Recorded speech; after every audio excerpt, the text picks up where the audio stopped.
Hi, I'm Becky Davis, also known as the Chief Bosspreneur, and I help purpose-driven women entrepreneurs to gain clarity, increase their clients, and make a lot of cash flow. And I'm here to share with you a Becky Bite. Hadn't done a Becky Bite in a while. Thought it was time to get back to them. A bite is not enough for you to get full on. It's just enough for you to chew on. So chew on this. Serve and then sell. Serve and then sell. Too often today, there are so many people, women entrepreneurs or aspiring or emerging entrepreneurs who are looking to grow and build their income, build their business, build their following, their community. And too often people are so focused on selling that they're not serving. And when you are so focused on selling, you seem pushy. And when you're pushy, it just puts up a barrier and you close more doors than you actually open. So there's a couple of areas that I really want to focus on.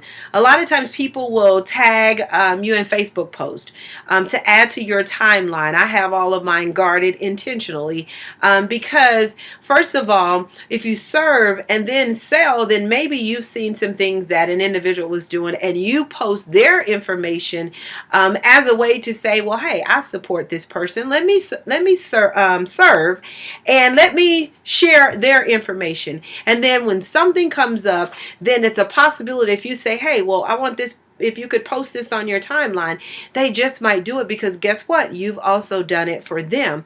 But too often what happens is people will tag you in something, you and 50 to 100 other people in a post to tag on their timeline. Focus on serving and then selling. Maybe you should share their information and some things that they're doing. And then when the time comes, you could ask if they will share your information. That's one area. And also you have to be so cautious in this day and age of posting everything that everybody has because you never know what's really going on.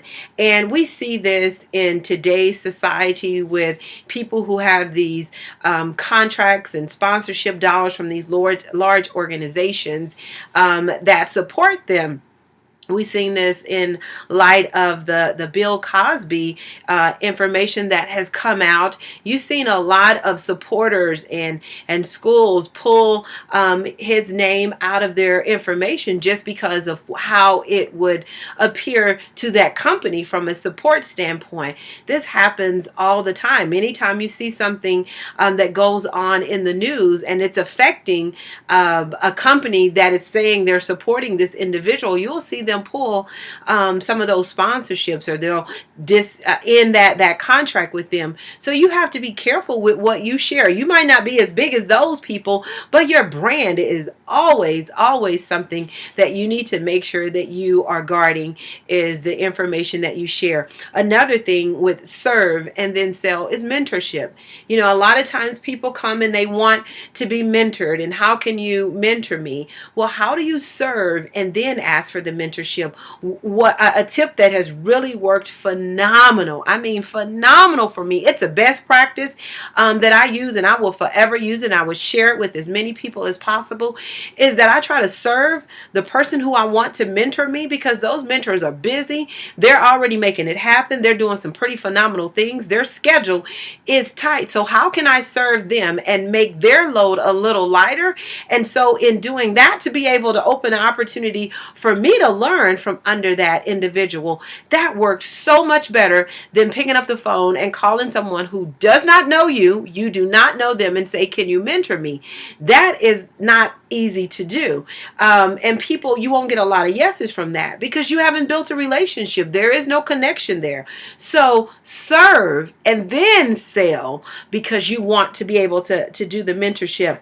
Same thing with sponsorships. I see a lot of people who call and they want people to sponsor their business, their event, or to, you know, add brochures or whatever it is. Can you give something away? Well, this is what I want you to think about in that. How can you help that individual to win while you win as well. So a lot of times in this day and age, you get so many people call. I know me, and I'm sure maybe a lot of people listening get a lot of calls to do free speaking engagements. Believe me, I do pro bono engagements because I still serve. There is a give back that I'm very committed to doing, is being able to give back. But I can't do that for everybody, and you can't do that for everyone, because I do still need to pay bills. But in that, how do you create a win-win situation? How do you figure out how to serve this individual, because they're going to serve you? And if you can position it from that way, I promise you, you'll probably get more people doing more for you, because there is a win-win on top of it. Also, recommending, I have my notes here because there's so many things I wanted to touch on. Recommendations, getting people to recommend you for different, whether it's for a speaking engagement. Can you recommend me to this company since you've worked with them? Or can you vouch for me to be able to go and speak for this organization? People want those doors open for them, and I get it. I totally understand. But how do you serve them first before you make that ask? And I'll tell you, for me, if I don't know who you are, it's very difficult for me to recommend. So, because I can't recommend someone, I have no idea what your skill set is. Have no idea. I never heard you speak. And just because I see you on Facebook and we make posts does not mean that that's what the skill set is. And so before recommendation, we have to really figure out how to serve and then sell. When you start out and all you're doing is selling, it seems pushy, and it pushes people back, and it really closes more doors than you think it opens.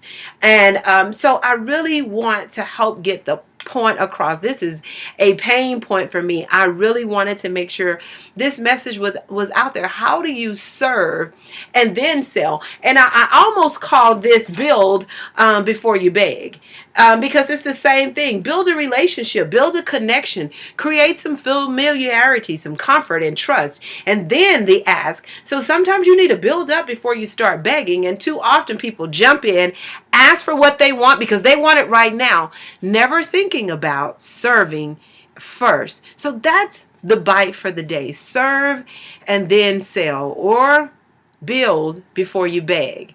That's the bite for today. Until next time, think bigger, go harder so that you can live better.